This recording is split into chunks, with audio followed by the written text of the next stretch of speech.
প্রত্যেকটি মানুষকে, প্রত্যেক মোমেন ব্যক্তিকে কবরে কম বেশি কিছু না কিছু মাটিতে চাপা দিবে, কিছু না কিছু মাটিতে চাপা সে দিবে। যেহেতু প্রত্যেকটি মানুষই কম বেশি কিছু না কিছু গুনাহ অপরাধ সে কইরেই থাকে, সবারই। ওই ব্যক্তি কবরের চাপ থেকে মাপ পাবে যে এই আমল করবে, আল্লাহুম্মা আনিস ওয়াহশাতি ফি কবরি,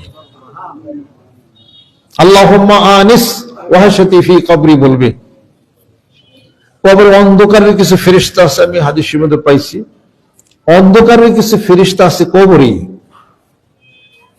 তারা যখন তিনটা প্রশ্ন করা হয়, মার রব্বুকা ওয়া মা দীনুকা ওয়া মান নাবিয়ুকা, তারা রেডি থাকে। প্রশ্নের উত্তর দিতে না পারলে তাদের কোনো কথা নাই, মাই শুরু করে।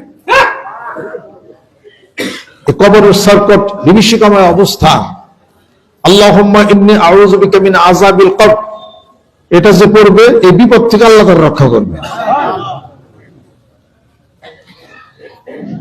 কবরে নামান মাত্র কবরের দোষী ব্যক্তি আগুনের মধ্যে পড়ে যাবে।